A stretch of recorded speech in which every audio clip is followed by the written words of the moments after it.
Selamat siang, Pak Stefanus. Terima kasih. Terima kasih, ya, Pak Chandra. Saya sudah diundang. Oke, thank you udah diundang ya. Oke, selamat siang semuanya. Saya mohon maaf mungkin karena di Surabaya ini bercampur sama ajan siang, tapi kita lanjutkan aja, kita hormati mungkin yang sahabat muslim lagi sholat, saya tetap lanjutkan sejenak ya. Oke.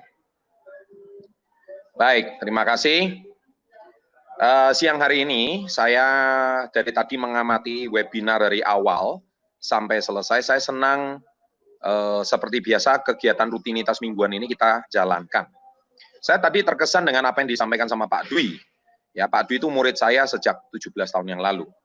Beliau bergabung di komunitas Yes. Dulu namanya bukan komunitas Yes, dulu biasa aja. Karena dulu perusahaan kita baru berdiri, ya sekitar 17 tahun yang lalu, kalau nggak salah Pak Dwi waktu itu usianya juga sama kayak kalian, yaitu 19 tahun. Usia 19 tahun, dia awal memulai usaha ini.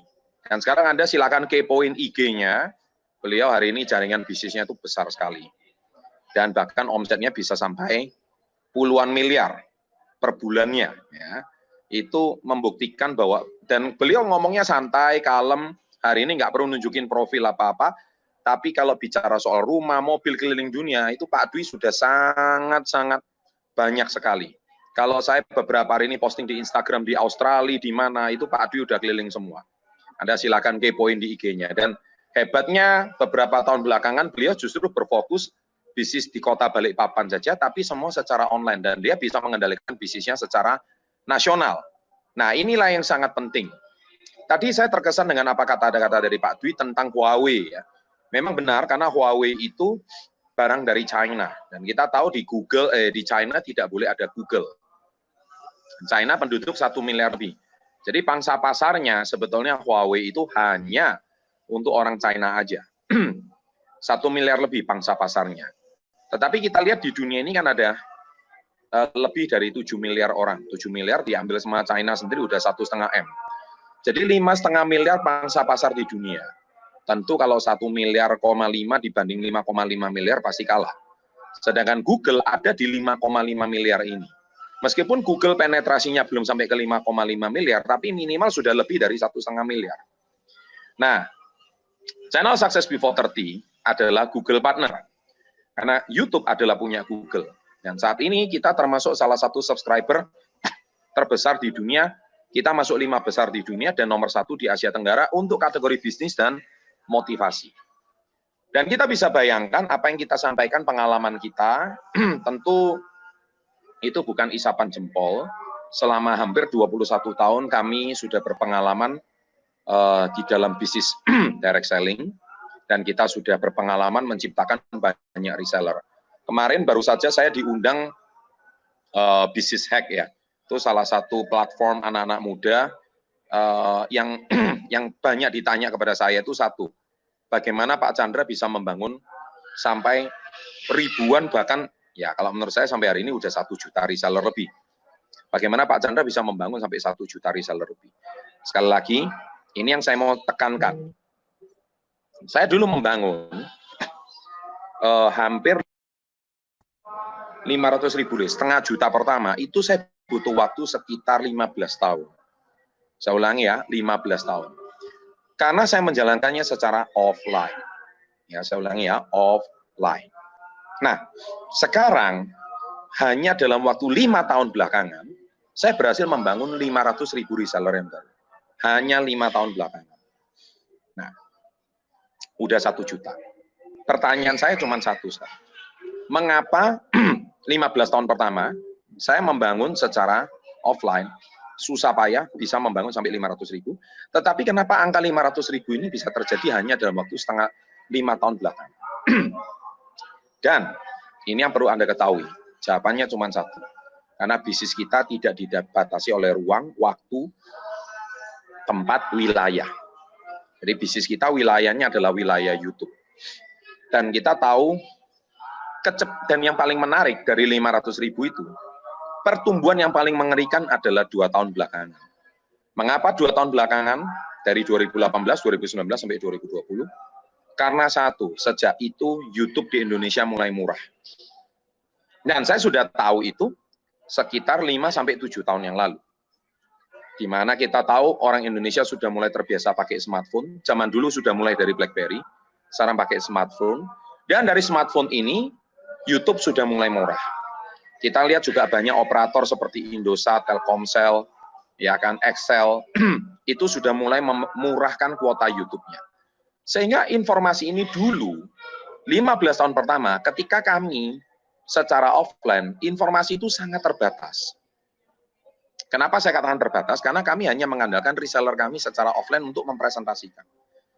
Dan zaman dahulu kami harus pakai DVD, harus pakai CD, untuk menceritakan apa yang kami ceritakan. Apa yang kami ingin maksud dan sampaikan. Dan itu kecepatannya sangat terbatas sekali. Karena DVD itu juga perlu biaya. Ya, DVD itu juga perlu biaya. Belum lagi di rumahnya mungkin iya kalau ada DVD, kalau nggak ada bagaimana. Tapi sekarang kita tahu bahwa hampir di semua lapisan masyarakat, tidak terkecuali abang becak sekalipun, tukang bajai sekalipun kalau di Jakarta, kemudian sekarang boleh dikatakan sampai ke lapisan masyarakat paling bawah. Belakangan saya itu kalau masuk ke perumahan, saya kalau masuk ke mall, tidak sedikit satpam itu yang menyapa saya. Pak Chandra ya, motivator ya, SP30 ya. Nah itu tidak sedikit yang menyapa saya. Artinya apa? Lapisan masyarakat manapun, itu pun sudah kenal channel kami. Anda mungkin tahu subscriber kami 2,5 juta sekian, 2 juta 5, hampir 2,6 lah. Ya, dan ini terus bertumbuh setiap bulan 100.000. Satu hari channel ini bertumbuh 3.000 sampai 4.000 subscriber baru. Every day. Ya, dan itu baru subscriber, belum yang nonton.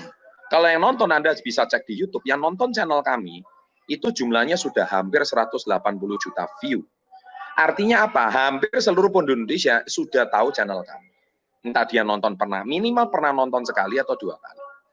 Nah sekarang pertanyaan saya sampai di sini itu apa? Artinya satu, sampai saya pernah ada satu pengalaman unik. Saya ini kan pernah sama beberapa reseller di Tomohon. Tomohon itu di Sulawesi Utara. Saya juga pernah mewawancara wali kota Tomohon. Saya itu pergi ke satu tempat kafe yang terpencil sekali di pojokan Tomohon. Itu pun saya disapa orang. Loh, dia kaget, Pak Chandra kok bisa sudah nyampe di gunung terkencil gitu, di Tomohon. Itu salah satu contoh. Ya, yang paling unik lagi, saya juga pernah ke Thailand, ya, ke Dubai. Itu pun saya juga disapa orang Indonesia yang ada di sana. Artinya apa? Ini sudah go global. Bermakna kalau zaman dulu, 15 tahun pertama, tidak mungkin. Karena DVD saya nggak mungkin nyampe di Dubai. Kalaupun nyampe di Dubai, paling banyak ditonton berapa orang ya? 1 orang, 2 orang. Sedangkan sekarang webinar kita ini sudah global, go internasional. Kita bisa mendengarkan dari manapun. Karena kuota sudah murah, YouTube sudah murah, Wi-Fi is everywhere. Nah, sekarang, kalau kalian tidak melihat ini sebagai satu peluang dinamit dan peluang yang sangat besar, bermakna Anda nonton YouTube itu selama ini fungsinya untuk apa? Apakah cuma nonton untuk hiburan? Apakah cuma nonton untuk lihat gosipnya artis? Hari ini Nikita Mirzani suaminya siapa? Ya kan, anaknya yang mana lagi yang keluar? Terus untungnya bagi kamu itu apa? Apakah itu bisa membuat hidup kamu itu berubah? Terus anak-anak muda, tontonannya apa? Apakah selama ini Anda tontonan yang bermanfaat atau tidak? Karena zaman sudah berubah. Nah, sedangkan kami sudah konsisten selama 21 tahun membangun company ini bukan sehari 2 hari. Dan apalagi sekarang dengan kecepatan internet yang sangat tinggi dan canggihnya smartphone yang sudah sangat bagus, kita bisa mengakses YouTube dimanapun, kecepatan internet sangat cepat. Ya, oleh sebab itu hari ini bahkan di pelosok Nusantara paling kecil Pulau Komodo sekalipun sudah bisa nonton channel kami. Bahkan juga ada sahabat kita dari Timor Leste. Anda tahu Timor Leste sudah terpisah dari Indonesia hampir 20 tahun lebih. Tapi tidak sedikit ayah Anda atau kakek Anda di Timor Leste juga bisa bahasa Indonesia. Karena Timor Leste dulu adalah provinsi ke-27-nya Indonesia. Indonesia saat ini ada 34 provinsi. Provinsi terbaru itu di Kaltara, Tarakan, sebagai ibu kota provinsinya. Kita melihat bahwa kita terus berkembang. Dan kita akan terus bertumbuh. Tidak peduli Anda suka atau tidak suka melihat peluang ini akan terus ada. Dan peluang ini akan terus berkembang dan bertumbuh. Dan sekarang kita tahu tidak sedikit kantor-kantor offline sekarang sudah mulai tidak dipergunakan. Di Amerika saat ini, mall-mall itu sudah beralih fungsi. Kalau Indonesia baru aja mulai, saking gara-gara corona, mall kita sudah agak sepi. Kalau sudah sebelum corona di Amerika itu 3 tahun belakangan, 5 tahun belakangan, mall itu sudah beralih fungsi. Mall itu udah sepi banget. Jadi orang nggak perlu lagi sewa stand di mall, ya kan? Karena sewa stand itu juga perlu biaya. Sehingga pengelola mall juga pusing, orang yang mau stand pun, mau sewa pun juga sangat pusing. Anda sekarang lihat trafficnya di mall itu satu hari berapa? Saya ambil satu contoh kayak di Surabaya, yang mall nomor 1 lah di Surabaya itu Tunjungan Plaza. Katanya kalau lagi rame itu trafficnya bisa satu hari itu 10.000 pengunjung. Traffic ya, traffic itu artinya pengunjung. Sekarang saya mau tanya, satu hari itu 10.000 pengunjung. Penduduk Surabaya 3 juta lebih. Satu hari pengunjungnya 10.000. Sekarang saya mau tanya, itu mall paling top di Surabaya. Anda tahu nggak channel Success Before 30? Dan channel yang lain di dalam grup kami semua, satu hari itu berapa pengunjung? Anda harus tahu. Anda bisa cek semuanya. Dari channel SB30 Health, channel Success Before 30. Pengunjung kami, total harian, kalau saya bilang harian, itu bisa 3-40 kali lipat dari Tunjungan Plaza Surabaya. 3-40 kali lipat. Tanpa Anda harus buka stand di Tunjungan Plaza. Kalau Anda cuma punya usaha kecil di Tunjungan Plaza, pertanyaan saya, emang 10.000 itu pasti mengunjungi toko kalian? Ya enggak lah. Orang datang ke mall itu kan tujuannya lain-lain. Toko Anda itu satu hari bisa dimasukin, nggak usah ngomong 10.000, bisa masuk 1%-nya aja. 100 orang berkunjung ke toko Anda, itu sudah sangat hebat. Tapi pertanyaan saya, itu tidak mudah. Makanya sekarang saya juga sering dicurhati oleh banyak pengusaha-pengusaha yang buka di mall, apalagi di Manado itu mallnya masih belum boleh buka, yang saya tahu. Mereka tuh curhat gini, Pak, saya sekarang ongkos sewa mall aja, 1 bulan 10 juta. 1 bulan 10 juta. Belum gaji karyawan ini, udah 15-20 juta. Berarti 1 bulan, Pak, saya fix cost untuk ini, itu sudah minim 20-30 juta.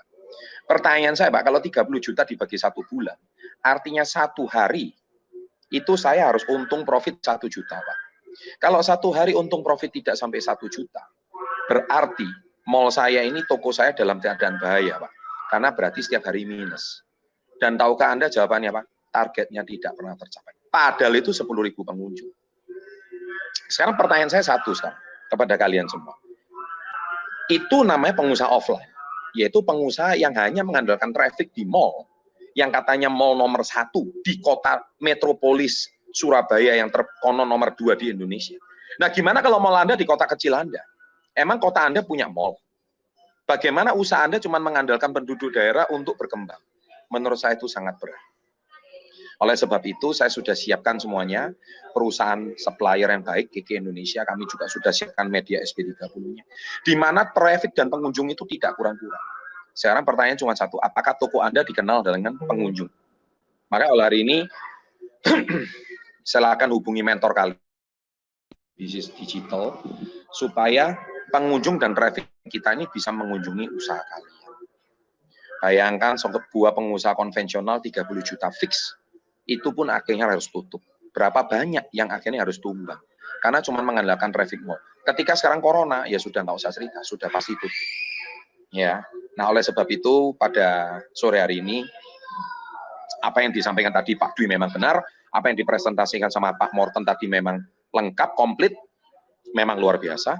Saya cuma ingin sharing satu hal, produk kami sudah 21 tahun. Dan sekarang perusahaan kami terus bertumbuh produknya menuju ke 100 item produk. Ya, dan kita akan terus grow berkembang. Setiap 2-3 bulan sekali kami selalu ada produk-produk baru. Produk baru yang barusan keluar adalah vitamin C. Kami akan mengeluarkan banyak produk-produk yang memang dibutuhkan untuk imun sistem kita kuat di saat pandemi corona. Dan ini yang membuat diri kita akan terus grow dan terus berkembang no matter what. Kita tidak peduli apa yang terjadi. Dan beruntungnya kalian tidak harus membuka usaha di mall yang mana fixed cost-nya 1 bulan 30 juta. Artinya kalau hari ini kalian tidak dapat pembeli, ya kalian tidak rugi apa-apa, paling cuma rugi buat konten. Itu pun yang nggak terhitung rugi lah. Bagaimana branding kamu mau dikenal dengan ratusan ribu orang?